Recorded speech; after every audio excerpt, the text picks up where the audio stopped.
Abomination Vaults. Chapter 9. On the Hunt.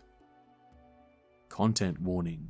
While Abomination Vaults contains typical Pathfinder action and adventure, it also presents themes of suicide, ableism, body horror, and human experimentation. Before you begin, understand that player consent, including that of the Game Master, is vital to a safe and fun play experience for everyone. You should talk with your players before beginning and modify descriptions or scenarios as appropriate.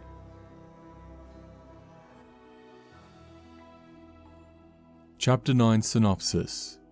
The hunting grounds contain aggressive Urdefhans, insular Drow, and some of the most powerful monsters the heroes face in this adventure path. It's key for the heroes to learn about the fulcrum lenses, such as from the Drow Quara. This chapter provides substantial treasure by design, as there's very little treasure on the level below. Environmental cues, mould, roaring echoes, patches of slick slime, rough stone walls, strange tracks. Chapter 9 Treasure. The permanent and consumable items available as treasure in Chapter 9 are as follows: +1 repeating hand crossbow, +1 resilient full plate, +1 shorth blade, +1 striking corrosive longsword, +1 striking kukri, +1 striking repeating hand crossbow, +1 striking roker sword, +1 striking shorth lash, +2 armor potency rune, +2 resilient chain shirt, +2 striking battle axe, +2 striking dagger, +2 striking mace, boots of elvenkind, cloak of elvenkind, emerald fulcrum lens, fulcrum lattice, greater healer's gloves, greater pendant of the occult, iron medallion, lethargy poison, moderate necrotic bomb, mummified bat, ochre fulcrum lens, oil of keen edges, ring of lies, scroll of spirit blast, standard grade adamantine warhammer, stupor poison, swan boat feather token, wand of continuation stone skin, wand of manifold missiles first level. As any explorer of the Darklands can tell you, the farther you descend, the wilder and stranger things become. As Belcorra dug the Abomination Vaults deeper, she found an extensive system of caverns. Unlike the self-contained farm level, these caverns were truly wild. At first, she fought against the fierce denizens and tried to close off the passages to deeper places, but the task was futile. She dubbed the place the Hunting Grounds and left it mostly alone, save for building alliances with the communities there. Belcorra established only a few strongholds in the area, including a lodge, a vault, and the entrance to the Gate of Nimbraloth, the subterranean temple holding the empty vault, and the source of the Gauntlight's power. The Urdefhan Cult. Urdefhans are vampire-like humanoids who largely pursue lives of violence and slaughter. As brutal killers obsessed with ending life and existence itself, the Urdefhans who regularly emerge from their caves to raid the caverns and lakes of the hunting grounds were precisely the kind of soldiers he needed for her campaign. She made a calculated, overwhelming attack to awe the Urdefhans, and when the sorcerer called for a parley, the Urdefhan war champion listened. Belcorra swore the Urdefhans would be the vanguard of her eventual assault on the surface, and gave the emerald fulcrum lens to the war champion as a token of her favour until then. Generations passed, and the war champions passed down the fulcrum lens as their symbol of leadership. Drow Allegiance. With the deep gnomes cowed and the Urdefhans awed by her power, Belcorra next turned to the Drow of the hunting grounds. From their secure stronghold of Yldaris, the Drow ranged through the caverns like deadly apparitions, retreating in the face of significant danger. Belcorra knew that she must trap the Drow into an alliance, so she captured and imprisoned more and more of their hunters, until Yldaris' leader agreed to meet with her. She traded the captives for a promise that the Drow would keep the Ochre Fulcrum lens safe and provide her aid in her attack on the surface. Belcorra's return. When Belcorra arose as a ghost, she visited the hunting grounds first. She checked her treasure vault to ensure its most important contents remained secure, then sent the vault's Grave Knight Guardian to retrieve the valuable book she left on an upper level. She next visited the Urdefhans, who still told vague legends of the quasi-mythical sorcerer. Their new war champion, Khurfel, carried the Emerald Fulcrum lens and agreed to follow their ghost queen to raise the surface world. The Urdefhans have since stepped up their summoning of Daemon allies, preparing for the pending assault. Belcorra's visit to the Drow of Yldaris went less well. Quara Orshendil, the granddaughter of the leader from whom Belcorra extracted a promise to serve, had little idea who Belcorra was. Still, Belcorra nevertheless accepted Quara's hastily given and not entirely genuine renewal of her grandfather's promise. Hunting Grounds features. The numerous interconnecting caverns in the hunting grounds are dark, but glowing fungus illuminates enough areas to provide a sense of the cavern's great size. Ceiling height varies widely. Large caverns are 40 feet high, smaller caverns are 20 feet high, and areas worked for humanoid habitation, such as Yldaris, the Caligni's Lodge, and the Gate of Nimbraloth, are 12 feet high. Doors in most areas are made of stone or sturdy fungal wood. Entrances to inhabited areas are often thicker or otherwise reinforced for defense. Area I1, Guarded Intersection, a trivial level 9 encounter. The passage upward to the farm level is fairly secure, but the cautious Drow keep a guard here regardless. Creatures. A surly Drow hunter named Rakizlia sits here on a stool, carving a bit of fungus wood with a small carving knife. If the heroes arrive without an escort, she speeds towards Area I2 for help. If the other Drow accompany the heroes, she watches them with open curiosity, but doesn't stop her whittling. Area I2, Caravan Staging, a moderate level 9 encounter. Several bags, barrels and crates line the walls between this cavern's 3 exits. Caravans going between Yldaris and Lorzaden load and unload in this cave. It isn't always busy, as the caravans are on an erratic schedule, but usually at least a few Drow linger here. The passage east leads to a network of twisting Darklands caverns. Creatures. When the heroes first arrive, 6 Drow are unloading cargo from a large harnessed pack lizard. If the heroes are under guard, or otherwise have gained the trust of Yldaris, the Drow don't confront or question them. Otherwise, they mobilize a quick defense. A warden takes 2 interact actions to unhitch a riding lizard to fight alongside it. When the combat starts, one of the hunters races to Area I3 to rally the creatures there to join the attack. Drow who are badly outnumbered or injured flee into the caverns to the east and don't return for a few days. Treasure. These trade goods include spices, dried fungus, and cloth that are all uncommon to the surface. The 18 bulk of goods is worth 100 gold pieces in total. Area I3, Stable, a moderate level 9 encounter. This cavern contains pens for half a dozen giant lizards. A jumbled pile of harnesses sits near the corrals. Creatures. 3 Drow wardens are usually here, guarding and feeding Yldaris' riding lizards. The lizards can climb out of the pens and along the walls, but they don't do so unless directed to fight. Area I4, Secret Tunnel. This tunnel appears to come to a rocky end in the south, but this ersatz collapse hides a secret door the Yldaris hunters use to come and go from the caverns. Characters who search this dead end can discover the secret door with a successful DC 26 perception check.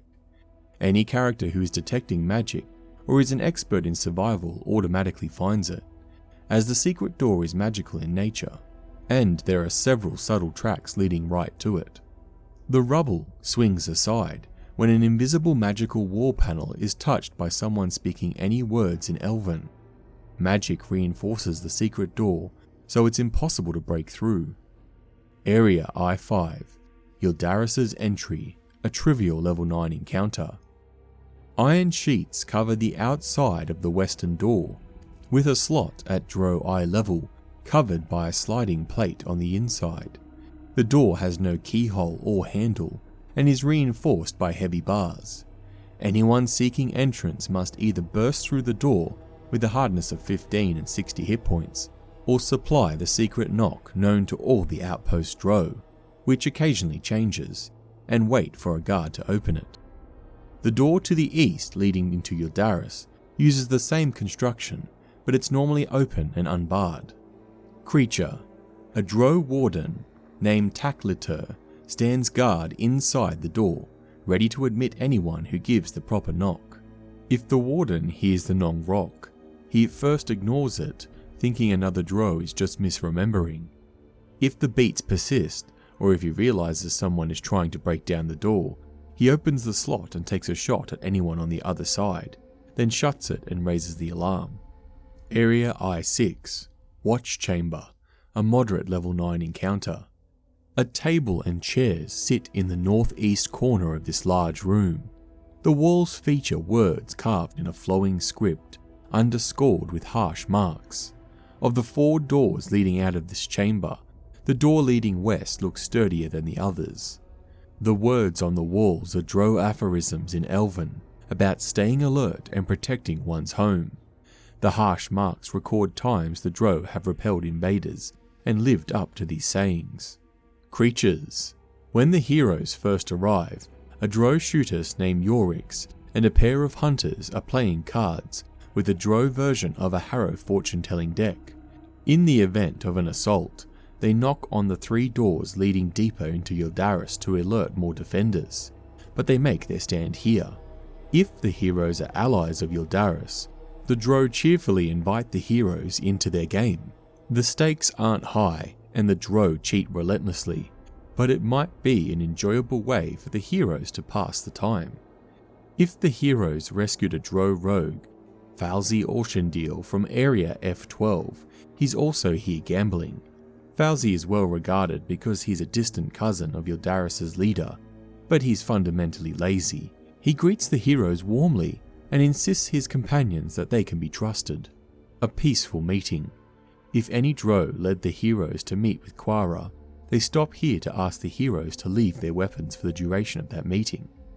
Falzi, or in his absence, Yorix, promises to watch over their gear personally. As it's forbidden to bring armed strangers before their leader, the Drow don't negotiate at this point. If the heroes balk, the Drow usher them out and invite them to return if they change their minds. Treasure. The deck of Harrow cards is well worn, but features unusual Drow iconography. It's worth 15 gold pieces. Stacks of wages worth 24 silver pieces sit around the table. Area I7, Tanieth's Abode, a trivial level 9 encounter. This small room has a bed and a table next to it. A ceramic mug and a modified hand crossbow sit next to the bed. This is the sleeping quarters for a solitary shootist named Tanieth. Tanieth is a loner. When he isn't resting here, tinkering with his repeating hand crossbow, with parts from another inoperable repeating hand crossbow, he's ranging in the hunting grounds alone. He looks good, and his remote demeanour make him something of a heartthrob among the Yldaris Drow creatures. Tanieth doesn't like being disturbed. He tends to shoot first and ask questions later, even if it's another Drow who bothered him. Treasure. Tanieth has hidden several treasures under his mattress, including a small sack with 50 gold pieces, and 3 opals worth 100 gold pieces each. Area I8, Hunter's Mess. Tables, chairs, dirty dishes, empty bottles and utensils litter this chamber. It's evident that creatures eat their meals here, but very rarely clean up afterwards. Yldaris' hunters are skilled at their craft, and keep their equipment in good working order, but tend to be slobs in their day-to-day living. They usually avoid this place unless they're eating. Area I9, Hunter's Quarters, a low level 9 encounter. The 5 bunk beds in this area are a mess of blankets and furs. A trio of locked boxes is stacked at the foot of each bunk. While not in the total disarray of the adjacent mess hall, this room is remarkably untidy. The beds are unassigned. Hunters simply grab a bunk when they can. Unlike the beds, each padlock locker box belongs to a specific hunter.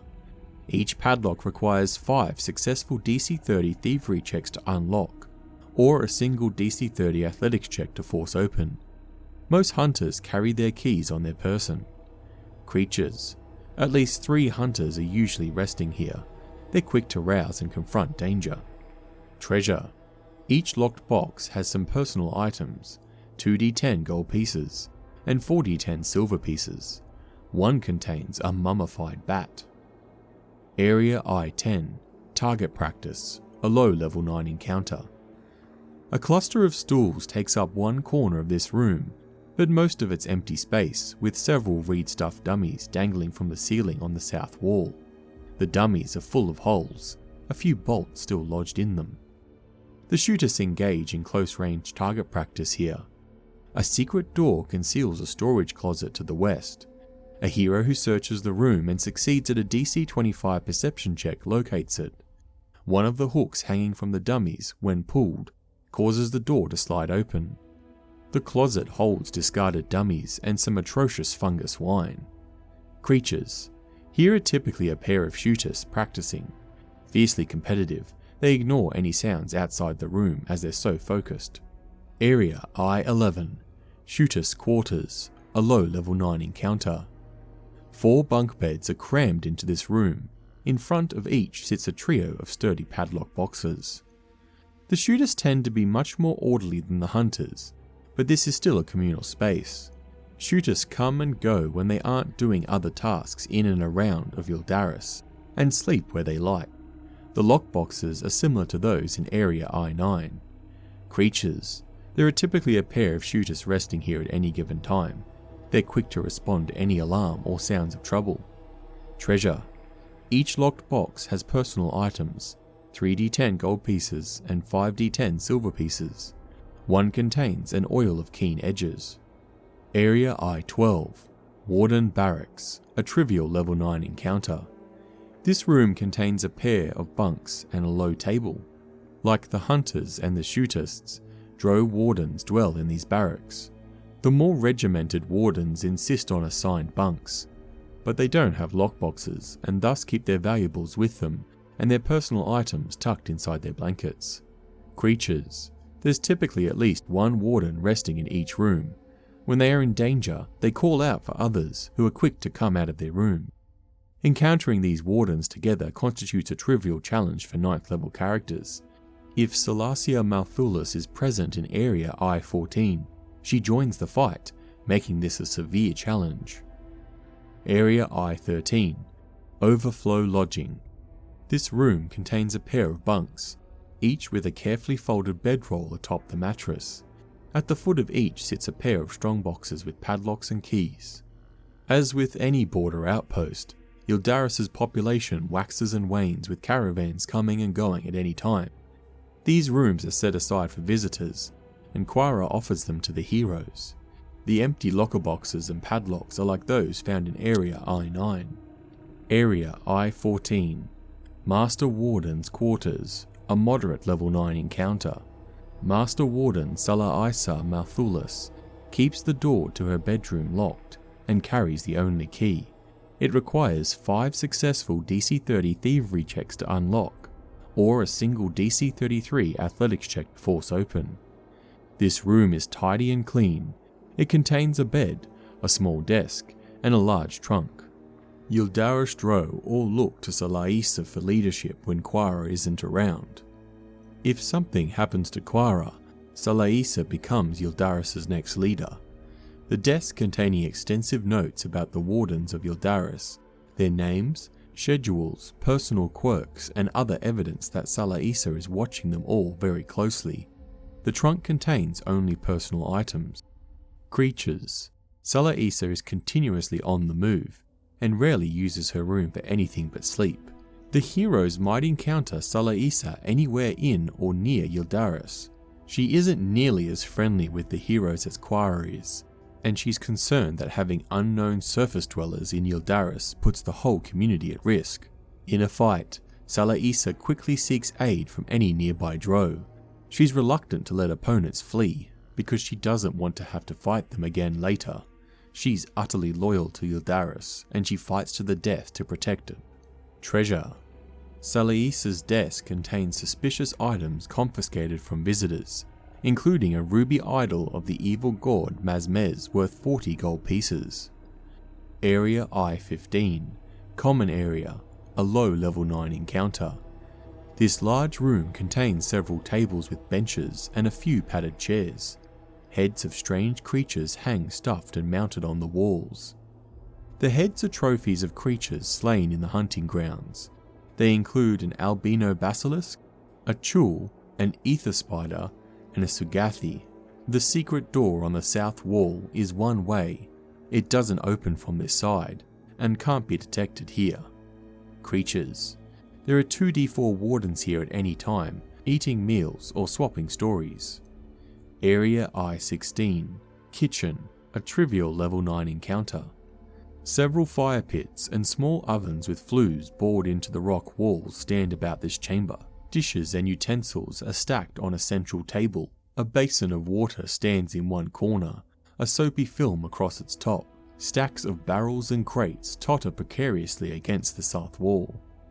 Yldaris has no dedicated cooking staff. Drow prepare their own food or talk others into cooking for them, a common penalty for losing at gambling or an athletic contest. Creatures. There are typically 1d4 wardens preparing meals here. Area I-17, Great Chamber, a moderate level 9 encounter. This massive chamber has high vaulted ceilings. At its centre stands a small forge, anvil and work table with various tools. A few benches line the walls. This room serves double duty as the outpost workroom and meeting hall. The Drow sometimes move tables here for banquets or meetings. Creatures. Quara meets with the heroes here, as described further on in Befriending The Drow. Treasure. A repeating crossbow magazine and a superb repair kit are on the work table. Befriending the Drow. If the heroes dealt peacefully with the Drow and earned an audience with Quara, wary Drow wardens escort them here and ask them to wait. Various staff bring the chairs from the common area in Area I-15, and food and fungus wine from the kitchens in Area I-16. The wardens are curious and talkative, as they have a little experience with surface dwellers, but they avoid conversation that sounds like an interrogation. That's Quara's prerogative. If the heroes are reticent or rude, the Drow simply wait in silence. If the heroes unwisely attack, the wardens call for backup. Before long, Quara arrives to greet the heroes, radiating calm command and curiosity. She's joined by a stern-looking Salaisa Malthulis, commander of the outpost wardens, and the strange twin Drow Cavern Seers, Bazrad and Kalthor, who remain quietly at a distance. Quara does the talking. "You have the look of surface dwellers. I've never met any of your kind, but I've seen artwork. Strange, you are not nearly as ugly as our art makes you out to be. I am Quara, or Shandil, leader of this outpost. Let's figure out whether or not we can help one another." If the heroes rescued Falzi, Quara adds her thanks for rescuing her cousin from one of the scrapes he keeps getting himself into. Quara is sincere in her words and goals. The seer foretold that surface dwellers would come as potential allies, and Quara wants to believe it. Quara invites the heroes to tell their story. She sympathizes with hardships, laughs at humorous parts, and asks questions when she doesn't understand something. If the heroes mention the fulcrum lenses or show her one, she takes an obvious interest. Quara overlooks petty slights or rudeness, but she chastises any overt aggression calmly once. Her patience isn't infinite, and overly obnoxious heroes are asked to leave Yldaris and not return. At the end of the conversation, Quara says, "You've given me something to think about. Thank you." She then invites the heroes to stay in the Overflow Lodgings in Area I-13 until she makes up her mind. Quara spends a few hours thinking, then gambles on an alliance. She calls the heroes back into this room, either a few hours later or the next time they return to Yldaris. Bazrad and Calthor are, as before, lurking at the edges of the room. Quara explains the following. I believe you've been truthful with me, so I'm going to be truthful with you. Yldaris only exists at Belcorra's pleasure. It was here when she first created her vast dungeons. At the time, my grandfather was its leader. Belcorra made allies of several groups, including Drow, Urdefhans to the west, and Deep Gnomes above, who have embraced undeath.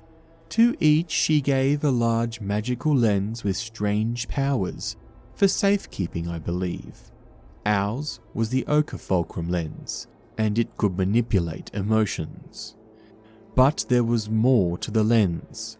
My grandfather told my father, Larathols, who became Yldaris' leader after him, but my father never told me. Quara sighs. I was never meant to lead. My older sister was to succeed my father. They both embarked on a secret expedition a few years ago. On an island in the Great Lake, the Urdefhan warlord Khurfel caught and killed them. Their expedition had something to do with the lens. I believe, and I suspect my father had it with him. Perhaps he hid it someplace. Perhaps Khurfel took it. I don't know. Belcorra came to me as a ghost shortly thereafter. She insisted that I swear Yldaris' support and aid in a surface invasion that drives her even in death. For the good of Yldaris, I renew the vows my grandfather made, but I've never felt bound by mere words. I won't help her. I'll help you. You're welcome in Yldaris, as long as you'd like. The heroes can ask Quara more questions if they'd like, but she knows little else. Before the conversation winds down, however, Bazrad and Calthor speak. There is more, one of the twins says, as they move their mouths in unison, making it hard to tell which is speaking. You should know, the other Drow continues. This plainly piques Quara's interest, and she motions for the brothers to go on. The ochre lens lies in a dark and wet place. Khurfel didn't claim it. Larathols dropped it in the water to deny it to his enemy. He died attempting to learn more of its purpose. More than the partial truth we know, one twin speaks. We have seen in a vision that the stones both empower the Ghost Queen and hold the key to her demise. They are slivers of something ancient, alien, evil, and hungry, the other continues. We saw eyes of empty death, they cry in unison. She separated the lenses because together they draw the baleful attention of the empty death. Even the Ghost Queen cannot withstand the empty death when their powers are joined within her. The secrets to the lenses are in the old treasure vault, which overlooks the lake. Find the lenses and the answers Larathols sought. The twin seers fall silent again, and Quara looks back to the heroes. She explains, I would say you get used to Bazrad and Calthor, but one never does. Let me assure you that when they do speak, it's important. This is all news to me, but their words benefit Yldaris and you as well. Consulting the Whispering Reeds, the heroes might have recovered the book of Nimbrolos's lore called the Whispering Reeds from higher in the Abomination Vaults. A hero who consults this tome finds references to the fulcrum lenses without a check to recall knowledge and without suffering from the book's curse. The Whispering Reed speaks of slivers of Nimbrolos's essence existing in the fulcrum lenses, perhaps as a mean to contact the outer god. The fulcrum lenses possess different and powerful, but in the text unspecified, abilities. Yet the fulcrum lenses are dangerous in close proximity, and even Nimbrolos's worshippers fear to bring more than 2 or 3 together. Using their powers draws Nimbrolos's scrutiny and invites destruction. Side quest. Finding the fulcrum lenses and using them against Belcorra is the primary goal of the Abomination Vault's adventure path. But Quara has a side task that's personally important to her. She'd like Khurfel killed and his Roka sword brought to her as a trophy. As pragmatic as Quara is, she carries the common Drow vice of vengeance. She emphasizes to the heroes that Khurfel would never part with the lens while he draws breath, so defeating him is necessary in any case. Experience Award. Award the heroes 120 experience for allying with Quara and the Yldaris Drow. A sidebar, Drow Aid. Gaining the Drow's trust is a tremendous boon to the hero's mission in the hunting grounds and beyond. Not only do they gain a safe place to rest, but they can also use the outpost's forge and workspace in Area I-17 to repair or even craft items. Furthermore, traders can sell any common items up to 7th level, including alchemical items, gear and weapons from the adventure toolbox. Items they don't have on hand require a week or so to fetch from Lozarden. Lastly, heroes who learn from Yldaris' Shootists gain access to the Drow Shootist archetype. Area I-18, Seers Quarters, a moderate level 9 encounter. This large room contains only 2 thin sleeping mats.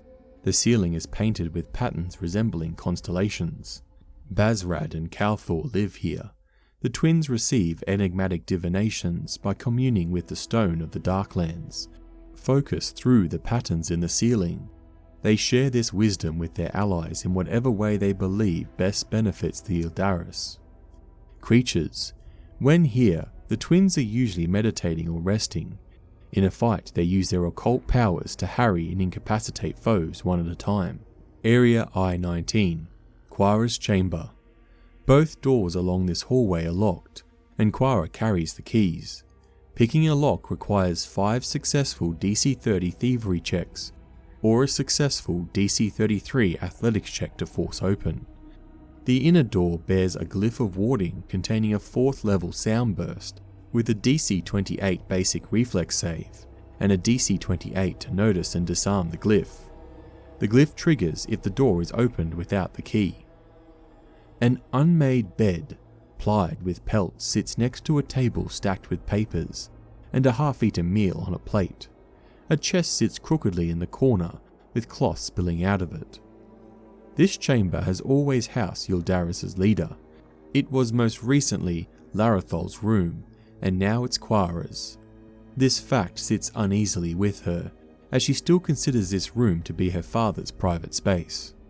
The north wall contains a cunning secret door which Quara can use to slip into the common area to find reinforcements or to escape from trouble. Locating the secret door requires a successful DC 30 perception check, and opening it involves pushing the correct sequence of hidden wall panels that cause the wall to slide outwards. Treasure. Within the open chest, amid personal items and changes of clothing, is a small iron box containing 50 gold pieces, a gold and opal bracelet worth 75 gold pieces, and 5 tiny diamonds worth 30 gold pieces each. The chest also contains 2 black cloaks of Elvenkind, and 2 pairs of boots of Elvenkind. Quara loans these items to her people during particularly sensitive missions in the hunting grounds. She might loan them to heroes on especially good terms with her. Area I-20, Meditation Cave. This massive cavern is stunning.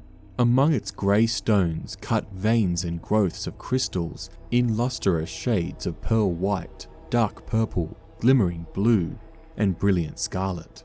At the centre of the chamber waits a shallow pool. Its bottom and sides are made of the same glittering crystal. This chamber is the closest thing that the outpost has to a temple, though few Yldaris Drow are religious. Bazrad and Calthor perform their rituals here. Area I-21, Lodge Entry.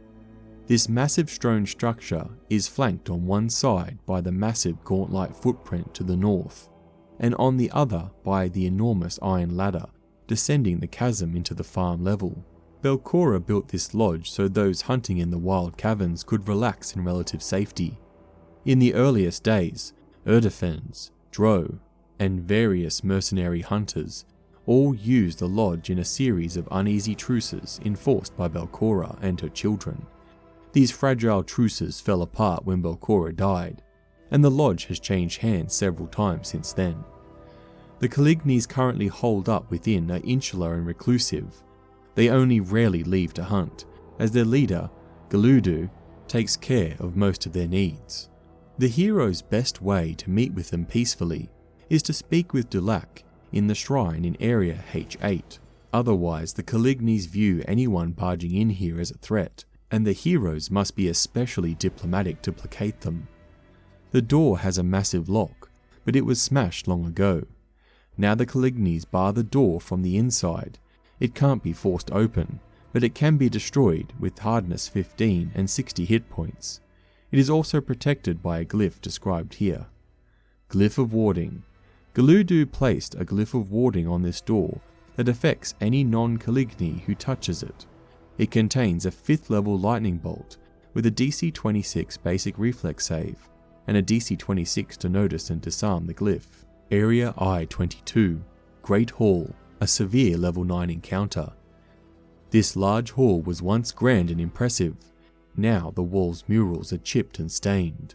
The floor is covered with mud, and a few pieces of furniture look like they've been hastily repaired many times. A fire pit sits at the centre of the chamber. Once a lively meeting place and a banquet hall for hunters, the area now serves as an outpost where Caligni refugees keep a careful watch for intruders. The 2 small doors of the area are unlocked, but the large double door to the west is barred from this side. Creatures. 3 Calignis try to contain intruders and keep them from penetrating any deeper into the lodge. If possible, a defender moves to the smaller doors and knocks on them, alerting the other Calignis into an attack. This brings the Calignis in Area I-23. Together this makes up a severe encounter for 9th level characters. If Custodian Dulac accompanies the heroes, the Calignis grudgingly point her towards Area I-25 to speak with Galudu. Area I-23, Caligni Bunks, a low level 9 encounter. This room is filthy and smells stale. Rags and tattered rugs and blankets litter the floor. This sleeping chamber is dimly lit, as the cracks around the door to Area I-24 glow. Creatures. The 2 Calignis resting here respond to commotion in the Great Hall. If outclassed, a defender opens the door to Area I-24 to set the undead free. Area I-24, Strange Dead, a moderate level 9 encounter. If the heroes examine the glow in the door's cracks, it shifts as if the light source within is moving around. A stack of dusty urns is heaped against the east wall of this small room. Each is covered with jagged runes. The Caligni keep out of this room due to its strange occupants, a pair of rare undead Calignis called Bright Walkers. Only Galudu regularly comes here to speak with them. The other Calignis only open the door if they need serious and immediate aid. The urns are left over from when this place was a lodge for hunters. There are 11 urns in total, each 3 feet tall. They were used to magically preserve creature parts taken as trophies, but their magic expired long ago. 4 urns contain shriveled claws or bones. Creatures. The 2 Bright Walkers pace restlessly in the room, but Galudu does her best to keep them grounded and calm. When they see non-Calignis, they assume the lodge is under attack and fight until destroyed, or until Galudu calls them off. Area I-25, Old Rubbish. Piles of broken furniture, rags and other rubbish litter this dirty room. Galudu sometimes meets with others here, rather than in her private chamber to the south. If the heroes are with Custodian Dulac, Dulac asks them to wait here while she privately informs Galudu about them. Area I-26, Galudu's room, a moderate level 9 encounter. A large bay window of transparent stone overlooks the wilderness outside the lodge, but it's so covered in grime that it's difficult to see through with any clarity. A makeshift table has been erected near the centre of the room, and a sleeping mat is rolled up to one side of it. Creatures. Galudu spends most of her time here. She isn't the only leader of the Calignis, but their chief provider. feeding them with conjured food and water when the hunters return empty-handed, or not at all. If the heroes fought their way through the lodge, Galudu uses her spells to drive them off. With nowhere else to go, she fights to the death. If Custodian Dulac led the heroes here, Galudu is wary but welcoming. If the heroes aided Dulac and her band of foolish cultists, they might be able to help her as well. She listens to the heroes, but quickly introduces her own problems as described further on in the side quest. Side quest. Galudu explains that the Calignis here are all refugees, fleeing from some calamity deeper in the Darklands that she doesn't explain. Several Calignis died before they made it safely to this lodge. Only the strongest now remain. She quickly glosses over the schism that led to Dulac occupying the upper levels with the cult of Urthagel. Galudu considers Dulac and her cult to be simpletons clinging at misplaced hope, and doesn't care about their fate. She's more interested in finding a safe exit for herself and her Caligni defenders. The cultists are welcome to come along if they don't slow Galudu down. Galudu explains that there are two ways to leave, but both are blocked by powerful monsters. A daemon to the south in Area I31, and a dragon to the west in Area I51. Furthermore, hunting bands of Urdefhan can, and have, whittled down the Caligni's number. If the heroes agree to eliminate either monster, or better yet have already done so, and escort the Calignis there, Galudu gives them her magic wand as payment. Galudu doesn't know that Area I42 also leads out of the hunting grounds, but she's happy to take that passage if the heroes clear the way. The heroes are on their own to defeat the creature they choose, and can come back to escort the Calignis. As the defenders in Area I22 don't let them through Area I21, they'll have to return to the farm level and descend through the shrine to return to Galudu. Urdefhan Attack, a severe level 9 encounter. If the heroes accept the side quest, the journey isn't without incident. Urdefhan Death Scouts are waiting for the Calignis to come out into the open. The denizens of Area I35 and I36 come together to assault the group. This is a severe encounter for 9th level characters, but they have the Calignis on their side. Sidebar: the Cavern vast. Most of the hunting grounds is a wilderness of rock formations, crystal growths, mineral springs, and vast swaths of towering fungi.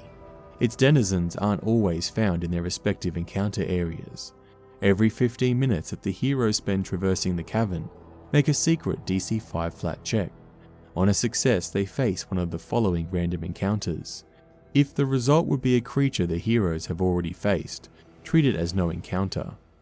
Roll a d12. On a result of 1, they encounter an escaped riding lizard from Area I30. On a result of 2, they encounter Salacia Mathulis from Area I14 and 1d4 wardens from Area I12. On a result of 3 to 4, they encounter 2 Drow Shooters from Area I10. On a result of 5, they encounter 2 Caligni Defenders from Area I23. On a result of 6 or 7, they encounter an Urdefhan Warband, 2 Death Scouts and 2 Lashers from Area I34.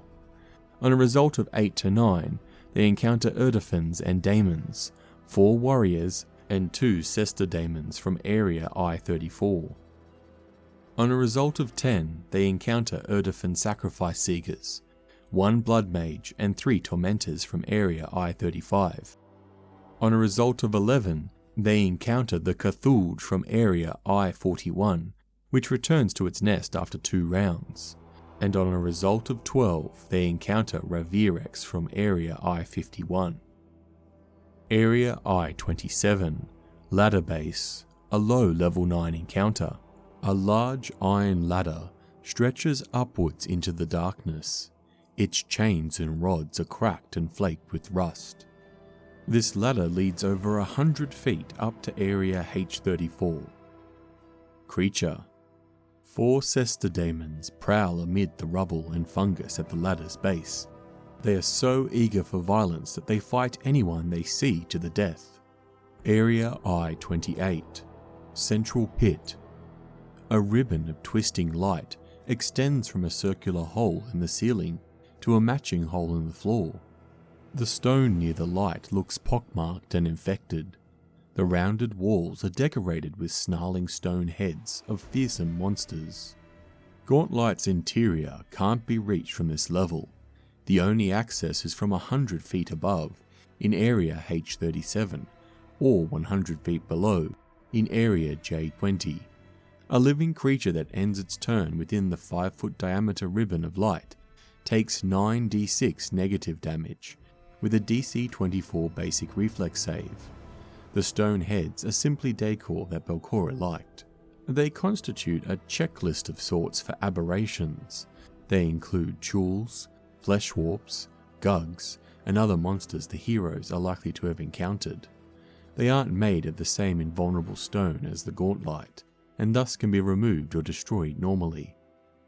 Area I29, Boathouse, a moderate level 9 encounter.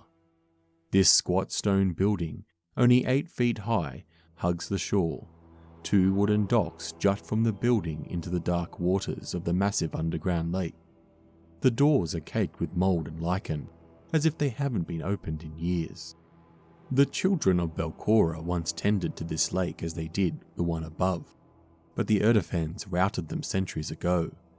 During this rout, the Urdefhans drove Belcorra, a powerful occultist among the children of Belcorra, back to this boathouse and locked him in. Belcorra has remained inside ever since, succumbing to torpor like many of the other undead gnomes. In addition to being caked with mold, the doors have makeshift planks nailed across them on the outside. The planks are easy to pry off, but doing so is noisy and alerts Belcorra. Inside, an old but serviceable rowboat hangs from the ceiling on short chains. Creatures. Belcorra wakes when anyone pries open the door or intrudes into the boathouse. He lashes out with fury, eager to recover more souls after his long torpor and rejoin the other children of Belcorra. Treasure. The rowboat contains a small sea chest with a swan boat feather token, a runestone with a +2 armor potency rune, and a +2 striking dagger. Area I30, Lizard Run, a low level 9 encounter. The ceiling of this cavern sports many crystal growths and stalactites. A patterning drizzle drips from these formations, and paths wind through the thick fungus growing on the ground. The Yldaris Drow cultivated this area with a thick, fast-growing fungus, developed by a Drow mycologist in distant communities. These mushrooms hide Drow movements and provide the community with a ready source of food. Movements in this area is challenging, as the thick mushrooms conceal stalagmites and crystalline growths on the ground. For the Yldaris Drow and their riding lizards who know the terrain, the ground is difficult terrain. For all other creatures, it's greater difficult terrain. Creatures. The Drow let their riding lizards run free in this area. The predators of the cavern sometimes catch and kill an errant lizard, but the Drow don't mind the loss, as long as they can study the site of the kill and learn more information about the creatures hunting near their home. 4 riding lizards currently reside here, all just reaching maturity. As 2 of their siblings were recently killed by Urdefhans, they're aggressive to non-Drow humanoids. A lizard reduced to fewer than 25 hit points flees the area. Treasure. While the giant frilled lizards have no treasure, 87 gold pieces and 120 silver pieces are scattered near the remains of a spider's web. A dead Drow in the web wears greater healing gloves and a cloak of elven kind. Area I31.The Barrens, a severe level 9 encounter. The fungus growths thin in this cavern, giving way to barren rock and rubble. Amid the dull grey stone, strange clouds of thick greyish-black fog hugs the ground. The Yldaris Drow skirt the north stretch of this cavern while they come this way, knowing of the dangers that lurk deeper within. The Drow call this place the Barrens. If the heroes have earned their aid, they warn the heroes of its risks. The fog is deadly, and the cavern harbours a dangerous monster. The fog imposes a -2 circumstance penalty to perception checks. Everything beyond 10 feet is concealed, and visibility ends at 30 feet. A narrow passage leads south to distant, equally treacherous Darkland caverns outside the scope of this adventure. Hazard. The fog's effects are tied to the daemon's miasma. When a non-fiend, non-Urdefhan creature ventures halfway into the cavern, the mist solidifies into life-draining mouths. If the Derhoag daemon is killed, this hazard disappears in minutes. Demonic Fog, a level 10 hazard. The fog solidifies into tiny gnawing creatures that devour everyone before fading back into mist. Creatures. A Durga daemon lurks in the fog at the south end of the cavern. It keeps an eye on the deeper Darklands passage to protect the Urdefhan's hunting grounds from anything that might come from that way. It scuttles forth whenever anyone triggers the hazard, or when it otherwise hears intruders come close. Area I32, Southern Jumble, a moderate level 9 encounter. Fungus grows wild and tall throughout this enormous cavern, sometimes reaching as high as 30 feet. The cavern ceiling, when visible through the fungal canopy, is higher still. Creatures.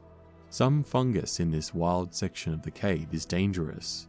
2 deadly puffballs float towards the heroes when they first enter the area, descending from the mushroom tops high above.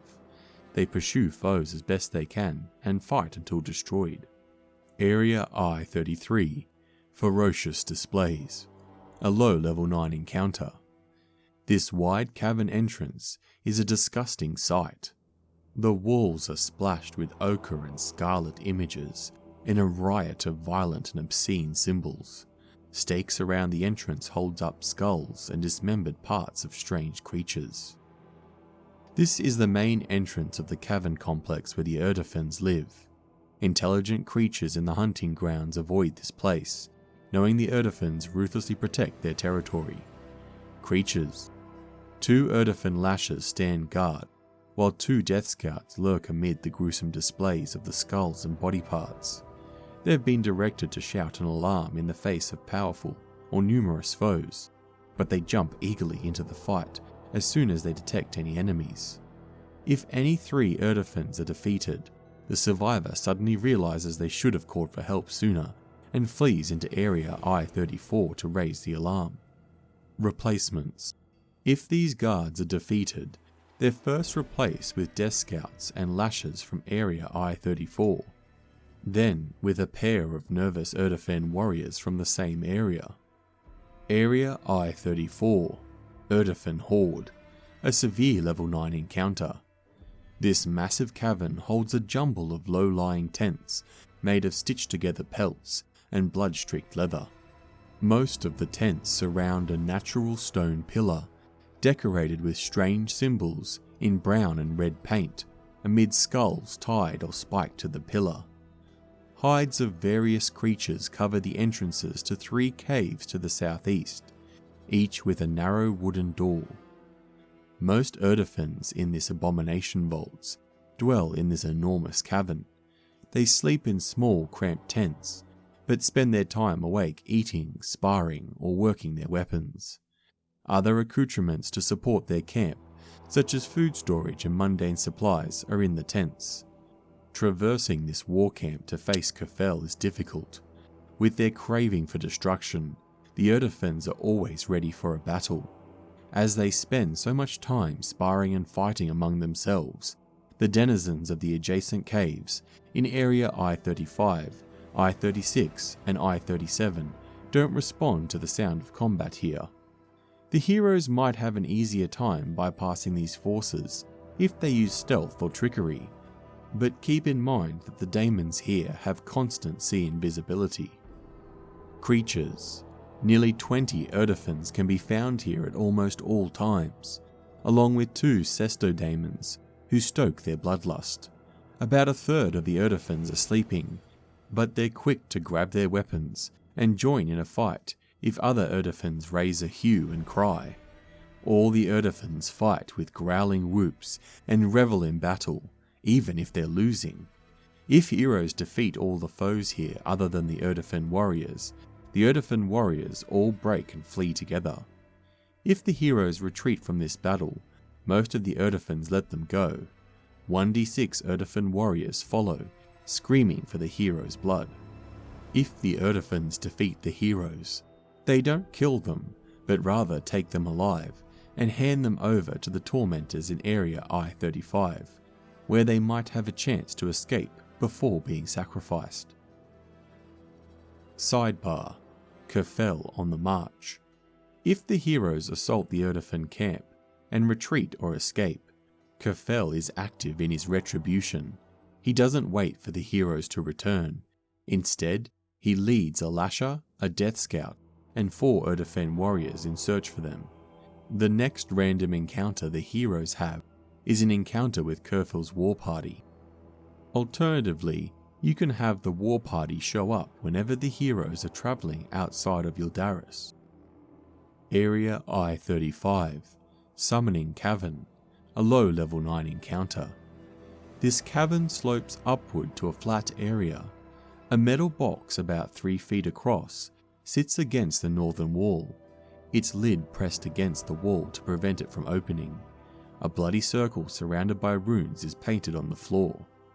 Dedicated to bringing more daemons into their midst, the Urdefhans use this chamber for vile summoning rituals. They currently keep one prisoner they intend to sacrifice, a deep gnome rock warden named Caligni Bunks. The unfortunate Caligni came to the Abomination Vault searching for evidence that an offshoot of his people were still living here. He never even met up with the children of Belcorra, whose current state would horrify him, before being captured by an Urdefhan raiding party. They kept Caligni in the metal box pushed up against the wall, so he can't meld with stone and escape. Creatures. 3 Urdefhan tormentors chant and wail, casting a lengthy summoning ritual with the assistance of a scarred and cruel blood mage. The tormentors hope to empower their demonic pact ritual to bring in a more powerful daemon. Whether or not they succeed is up to you. All 4 Urdefhans attack any intruders that interrupt their rite. They fight to the death. Side quest. Caligni carries no gear, but he nevertheless wants to find out about the deep gnomes living here. If the heroes show him evidence of the children of Belcorra, even their corpses from past fights, Caligni is sad, but his curiosity is satisfied. If the heroes lead him to one of the exits in the Darklands, he can make it back to his people. A week later, Caligni sends them a token of his appreciation, a Jet and Opal complete set of the Darklands Chase board game, worth 120 gold pieces. If the heroes told Caligni that they're friendly with the Yldaris Drow, he sends it by the caravan route between the outpost and Lozarden. Otherwise, he searches the heroes out himself, even braving the surface world if he must. Area I-36, the Blood Temple, a low level 9 encounter. A raised platform with a bloody altar stands on the east side of this roughly triangular cavern. A constant orgy of bloodletting goes on in this chamber, all part of the strange and gory Urdefhan religion. If interrupted, the participants are anxious to cover their altar with fresh blood. Creatures. 2 tormentors guide 2 lashers in rites. All of them attack non-believers who interfere with their gruesome rituals and fight to the death. Area I-37, Khurfel's Tent, a moderate level 9 encounter. At this cavern centre sits a single fur and skin hovel. A path to the hovel is flanked with skull-topped spears. It's the tradition of the Urdefhan Cult that the war champion dwells apart and lives in a home no more elaborate than the other Urdefhans. The skulls all belong to rivals that Khurfel defeated to obtain and maintain his position as war champion. Their teeth are gone, having been used for the short weapons that the Urdefhans use. Creatures. Once Khurfel notices the heroes, he looks pleased, his face contorting into a terrifying grin. He calls out, "We meet on a good day to kill. in Undercommon as he draws his Roka sword and strides forward. As his blood vision foretold his fight with the heroes, he doesn't shy away from it. He neither offers nor accepts quarter. He keeps the emerald fulcrum lens on his person at all times, strapped across his back so it doesn't get in the way during the fight. He has invested the lens, so harm spells cast on him heal additional hit points. 2 tormentors advise Khurfel and join any battle with him. They're careful not to get in their war champion's way. They use their harm spells to keep him in the fight. They flee if Khurfel is defeated. Treasure. Inside Khurfel's hovel are mounds of tribute, 180 gold pieces, 1,320 silver pieces, 5 moonstones worth 10 gold pieces each, and 2 chrysoberyls worth 20 gold pieces each. Experience Award. Award the heroes 30 experience points for recovering the Emerald Fulcrum Lens. Area I-38, Guard Post, a low level 9 encounter. The Urdefhans use this passageway to come and go from the lakeshore. Creatures. The 3 Urdefhan lashes assigned to guard this little-used entrance are itching for a fight. Reinforcements. If the guards are defeated, they're replaced by the Cester Daemons in Area I-34. If the Daemons are defeated, this area remains unguarded. Area I-39, Deadly Lake, a moderate level 9 encounter. The murky waters of this massive lake shift ominously.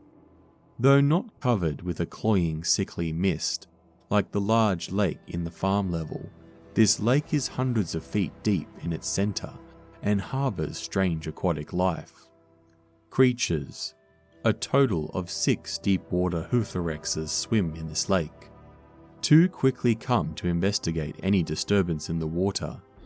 This attack should occur the first time the heroes venture onto the lake, but you can have another pair of Hutherexes attack during later excursions if you choose. The Hutherexes attack singly or in pairs and are shockingly aggressive. They pursue foes on land and fight to the death. Area I-40, Crystal Shore. The stone along the shore here spouts large growths of pale green crystals. The crystals hang from the ceiling, climb up the wall, and reach towards the water in long strands. While some of these crystals are pointed, they aren't hazardous. However, if a creature touches one of the crystals, it begins to vibrate, which starts a chain reaction of resonant ringing sounds among the crystals. The sound is loud, but not unpleasant. The noise pikes the attention of the Cthulhu nesting in Area I-41, which swims over to investigate.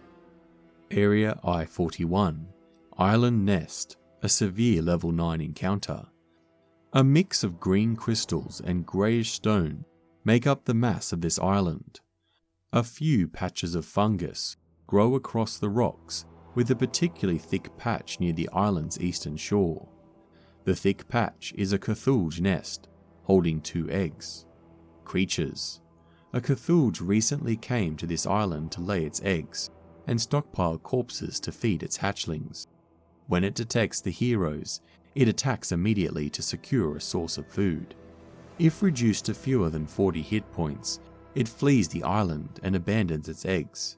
It's wary of a trap, and doesn't pursue anyone who flees into a narrow passage, such as to Area I-38 or I-43.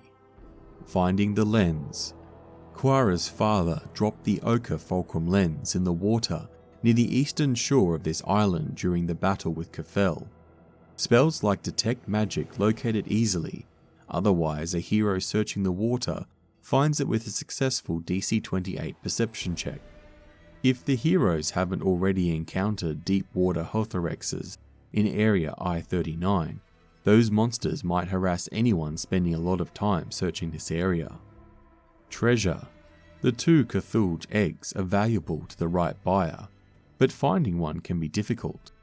Whirlwind, who runs the Stone Ring Pond just outside of Atari, has contacts who offer 400 gold pieces or any common permanent magic item that's 8th level or lower for the eggs. Experience Award. Award the heroes 30 experience points for recovering the Ochre Fulcrum Lens. Area I-42. Steep Exit. This rubble-filled passage slopes steeply downwards. The passage ceiling undulates as an echoing chitter fills the air. The passage leads deeper into the Darklands, but the going isn't easy. The steep and rocky decline slopes downward for 80 feet before reaching a sheer 300-foot drop.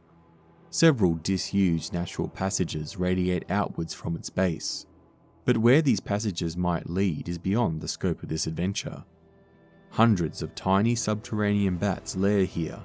They don't pose a threat to high-level characters, even with their staggering numbers and tendency to swarm around the heads of intruders. The bats sometimes hunt in the hunting grounds, or deeper in the Darkland caverns, but just as often are food for larger creatures. Area I-43. Sanctuary. A thick growth of fungus blocks this narrow cave entrance. The harmless fungus can be easily pushed aside. It conceals an out-of-the-way cavern with a small spring of fresh water. This cavern makes a perfect place for the heroes to rest as wandering monsters ignore it. Area I-44. Digger's Cavern. A severe level 9 encounter. A jumble of fungus grows in the centre of this roughly square cave. A large lizard corpse lies amid the fungus. The giant frilled lizard barely escaped the roper in Area I-45, but collapsed and died in this harmless fungus patch. Creatures. When the heroes examine the lizard or the fungus, the entire cavern starts to shake as a Shorn chews its way through the north wall. The enormous rodent-like Shorn scented the dead lizard and was coming here to eat it, but it's more excited for living prey. It's hungry and fights until slain. It pursues foes that run away, but it doesn't like the water, so it gives up chasing anyone that flees into the lake. Area I-45. Dead Roper. A rocky depression at the south end of this chamber contains a thick stalagmite toppled over in a pool of dark ichor. Upon closer inspection, the stalagmite is a dead roper. The Shorn in Area I-44 burrowed up from beneath it and bit off its lower third before deciding its taste was wholly unpleasant, and left the rest of the body behind. A hero who succeeds at a DC 20 nature or relevant lore check realizes that a huge burrowing beast came up beneath the roper and bit it, but the burrowing creature's tunnel has collapsed behind it and is now impassable. Area I-46. Pudding Wallow. A pool of thick black goo coats a large patch of the floor in this cave. A black pudding stripped most of the fungus in this room clear before it was defeated by another predator. Its gooey remains rest in a shallow pit. Area I-47. Corrupted Garden. A low level 9 encounter. An ancient and crumbling stone bridge stretches across the water to an island teeming with reeking fungus. The old stone bridge is still stable enough to traverse safely, though it's slick with slime and moist lichen that makes it difficult terrain. The island used to be tended like a garden, but now it's greater difficult terrain thanks to its dense slick fungus. The slime growing on the fungus emits a terrible smell, but one overwhelmed by the stench of the island's denizen. Creature. An Ulfalf dwells on the island. The fungus and the layer of filth it grows from fuels the creature's filth wallow ability. It treats the slime-covered fungus as difficult terrain rather than greater difficult terrain. Area I-48. Horrid Carnage. Bones and discarded viscera are strewn across this cavern, as if some horrifying battle recently occurred here. A trail of gruesome remains winds to the northeast up a narrow tunnel. The carnage is the result of Gogiteth feeding. The gnashing nightmarish aberration lairs in Area I-49, but it sometimes lurks in the passageway to ambush prey. When the heroes approach this area, make a secret DC 15 flat check. On a success, it's watching from the passageway and is prepared to strike. Area I-49, Gogiteth Cave, a severe level 9 encounter. If the heroes haven't already defeated the Gogiteth lairing here, as they approach, they hear its clacking and popping legs as it moves about. Any hero who succeeds on a DC 30 occultism check recognizes the sound of that of a Gogiteth. Creatures. If the Gogiteth is here, it's tearing up an Urdefhan corpse. It drops the dead Urdefhan with a sickening plop to skitter forward and feast upon the heroes. It doesn't pursue prey out of areas I-48 and I-49. Area I-50, Coins and Slime. Hanging streamers of mould dangle from the ceiling here. Several coins protrude from a shelf of stone to the north.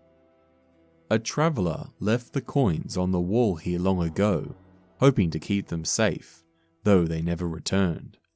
A patch of green slime grew from the streams of mould, particularly over the coins where it could fall upon greedy treasure seekers, dissolve them, and slither up the ceiling to await a new victim. Hazard. The green slime is hard to spot amid the hanging mould. It drips upon anyone who tries to pull the coins free. Treasure. There are only 15 silver pieces stuck to the floor, and breaking out each coin requires a few minutes of chiseling or a shape stone spell or similar magic, which is how the coins got stuck in the stone in the first place. Area I-51, Ravarex's Fen, a moderate level 9 encounter. A morass of mud sprouting thick fungus and clinging vines makes up the floor of this large cavern. A few boulders protrude from the mud. Not long ago, a black dragon named Ravarex moved into the swampy cavern at the edge of the hunting grounds to make his lair. He initially thought to dominate the area, but soon ran afoul of powerful creatures like the Durghoddaemon in Area I-31 and the Gogiteth in Area I-49, and the Drow hunters have proven impossible to pin down. Ravarex quickly realised the need to be much more circumspect in the hunting grounds, and these days he primarily works on sculpting the growth in his wide cavern to his liking. He's too arrogant to consider defence, assuming that the other dangerous creatures of the hunting grounds know better than to attack a dragon. Belcorra appeared to Ravarex a short time ago to open negotiations about aiding an attack on a surface city that Ravarex doesn't know, and the dragon awaits her next visit to learn more. She mentioned something about entrusting a coloured magical lens to Ravarex, so he's keeping an eye out for those in hopes of currying favour with Belcorra.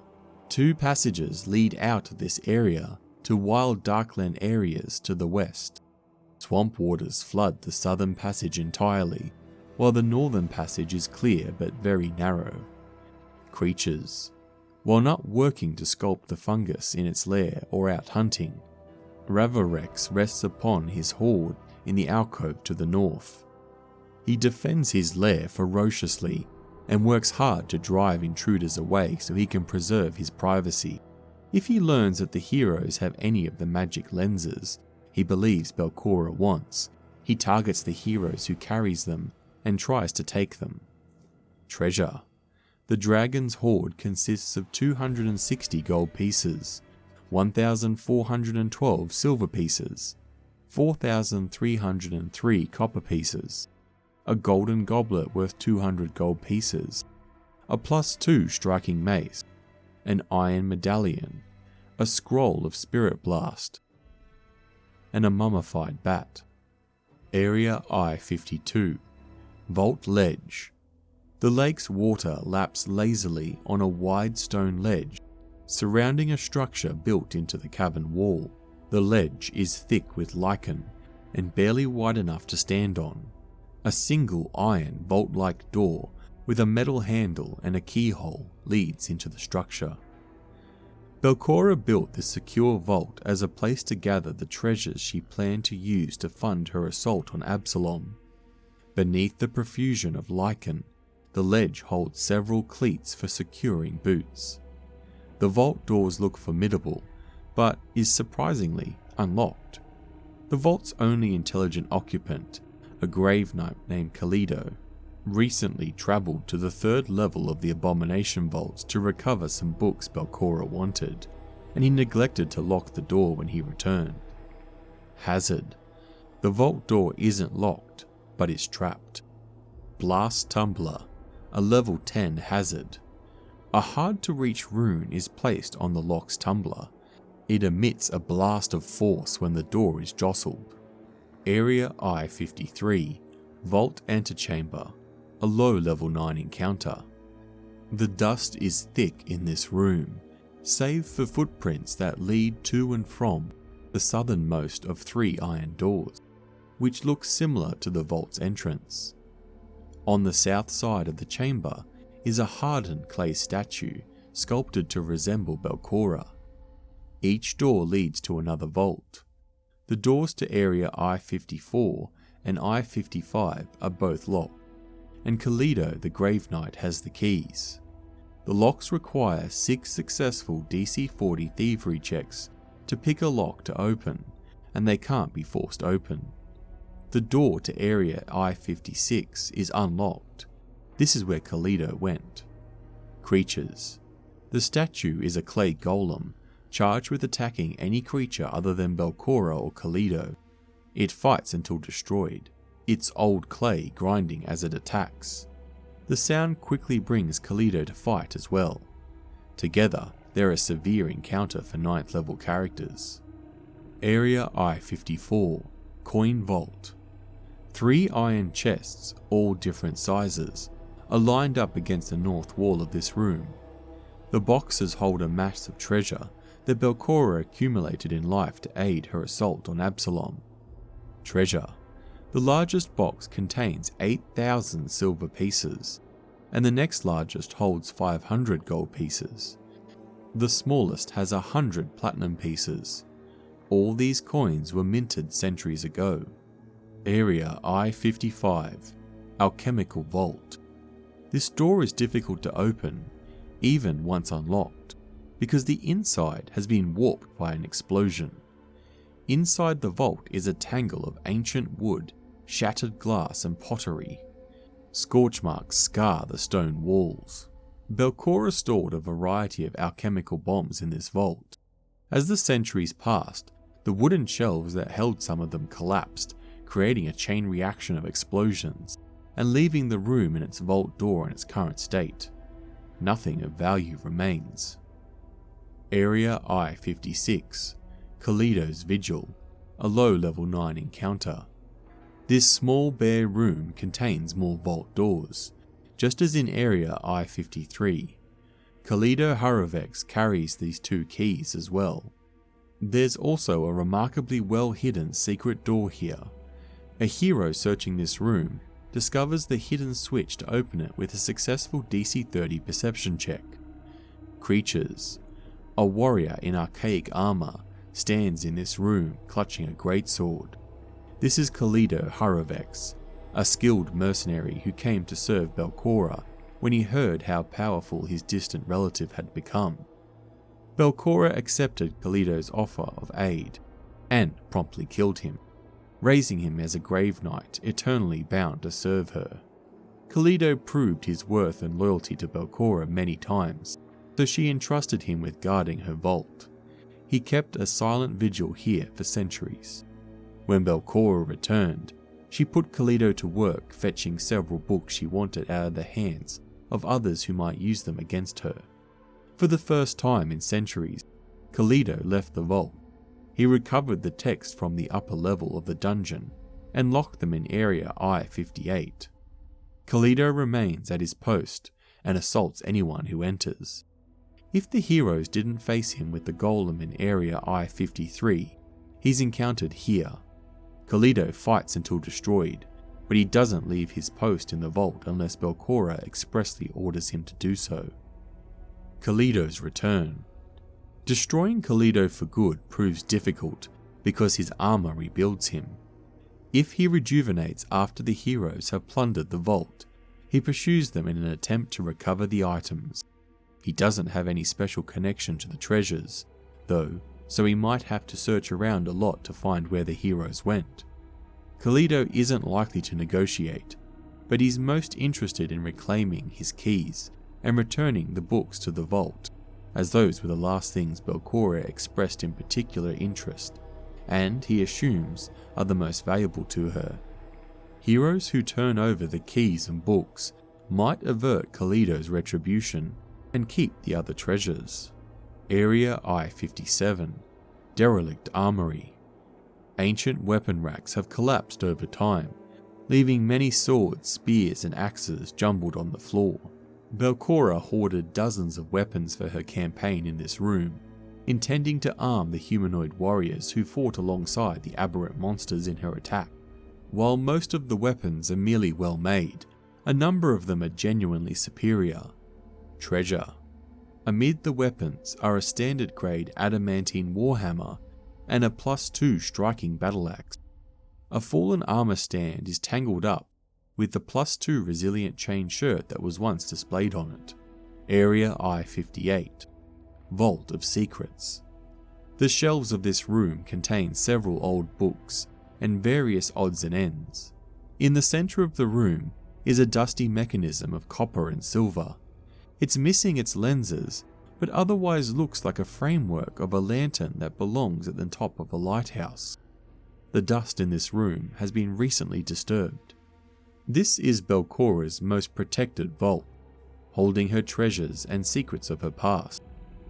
The books that have been most recently shelved here, as evidenced by the trails of dust, are research journals by Belcorra penned while she was alive. They're centuries old, but careful magical preservation has kept them from falling apart.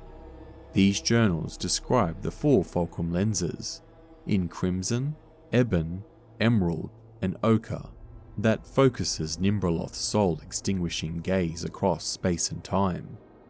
Belcorra's journal details how she built the gauntlet and created a special framework called the fulcrum lattice to fit the 4 lenses and harness their power. A diagram of the fulcrum lattice makes it clear that the device is the very one sitting here. Belcorra expresses some trepidation at using the fulcrum lenses. They each contain a sliver of Nimbroloth's essence, and bringing them into close proximity can be dangerous. More specifically, the lenses impart Nimbroloth's essence into those who use or are touched by them. Having all 4 essences imbued at once is sure to bring Nimbroloth's dreadful scrutiny. Belcorra had her talented apprentice, Volok Erasne, fashion a mundane lens that would allow the gauntlet to function at a diminished capacity until the fulcrum lattice and the fulcrum lenses could be installed, on the eve of Belcorra's assault on Absalom. The fulcrum lattice allows all 4 of the large heavy lenses to be carried with ease.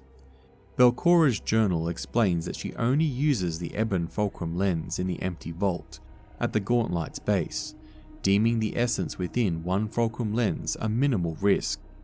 She gave the other lenses to trusted groups in the lower vaults, the emerald lens to the Urdefhan, the ochre lens to the Drow, and the crimson lens hidden where her undead gnome minions could protect it.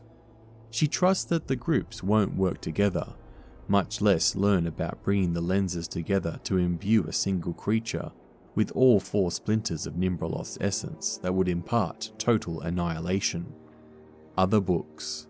The other books are aging tomes full of occult knowledge. They've been in the Haravex's family for generations. They hold a wealth of occult lore about ghosts, Nimbroloth, and the Haravexes.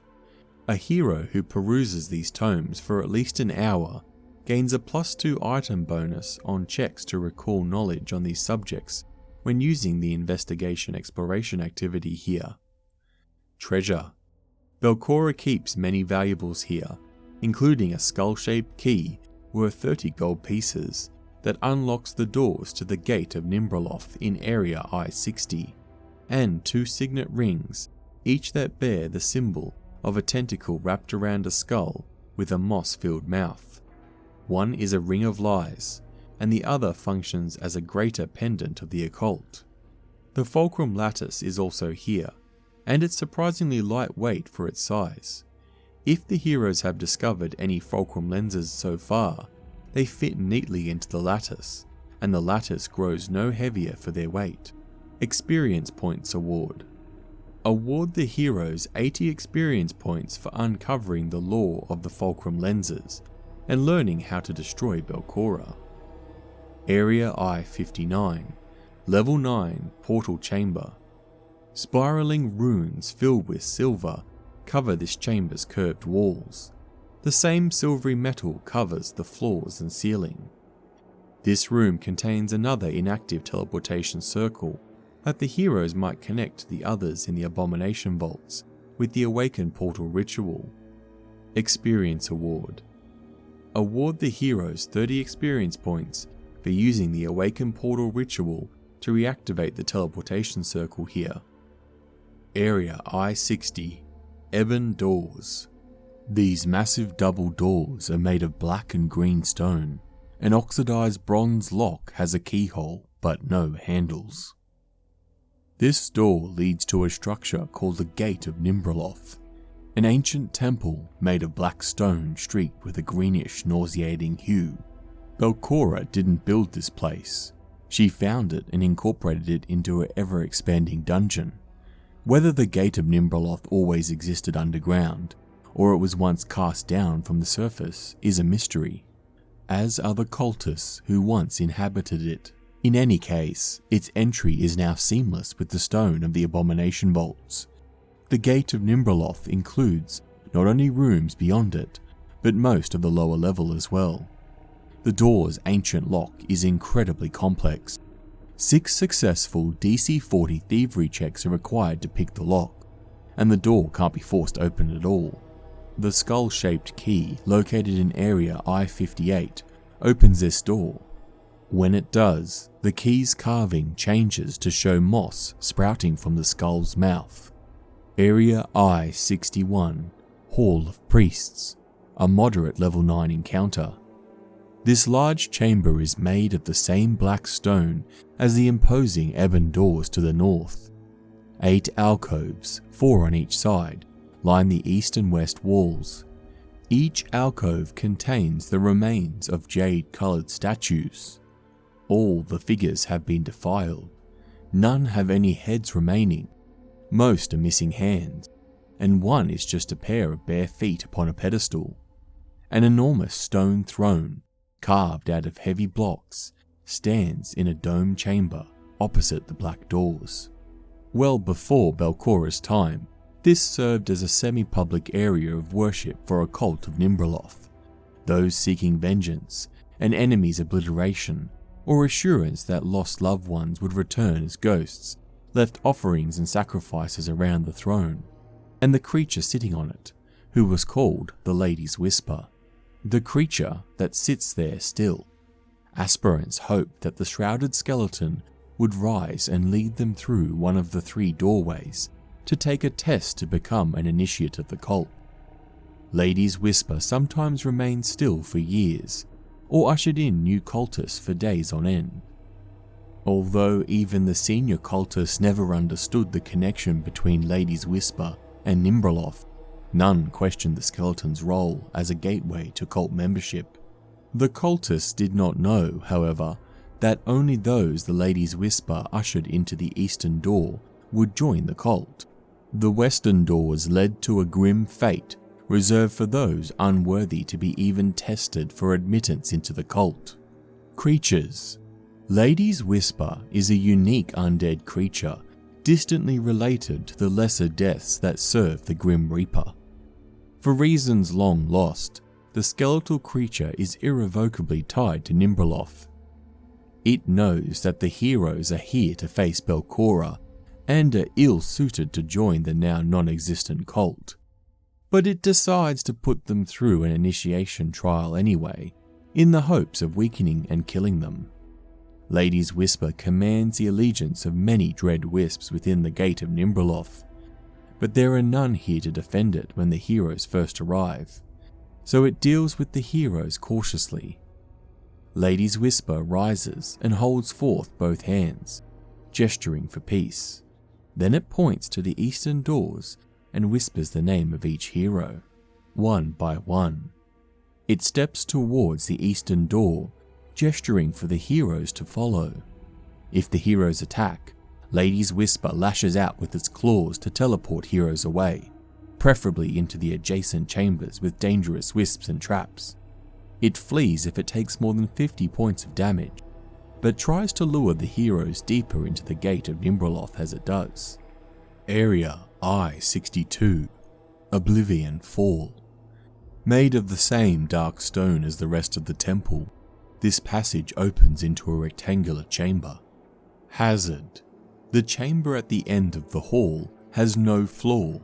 It's a bottomless pit that, unlike the hazard in the core rulebook, has no trapdoor. Nevertheless, because it's set into reflective black stone, it's still difficult to notice. Lady's Whisper led aspirants whom it judged to be useless to Nimbroloth's cause into this pit, forcefully when necessary. Area I-63, Garden of Failures, a trivial level 9 encounter. A black stone passage opens into an octagonal chamber. The room is a riot of foul-smelling swamp weeds. Creatures who made it into the Gate of Nimbroloth, but were in their hearts too afraid to undertake the initiation tests below, were brought here. Often Lady's Whisper gave them comforting words about how they could simply rest and depart into peace. But this was a lie. Creatures were brought here to be killed, their blood and essence used to fuel the cavern's sunless garden. Creatures. A single dreadwisp floats in the room, desperate to feed for the first time in many, many years. Area I-64, Initiate's Chamber, a severe level 9 encounter. The walls of this room are carved from black stone and feature 4 large alcoves, 2 to the east and 2 to the west. 3 contain large stone basins filled with reeds, moss, and other swamp plants. The basin in the 4th alcove is empty. Stairs lead downward to the north. The stairs lead down to Area J1. Creatures. 3 dreadwisps hover here over the 3 stone basins. The 4th dreadwisp once stationed here was slain long ago, and its basin now contains only desiccated soil. If the heroes are accompanied by the Lady's Whisper, 2 of the dread wisps follow it, and the heroes at a distance, ready to intervene if the heroes become violent. If the heroes aren't with the Lady's Whisper, the dread wisps attack.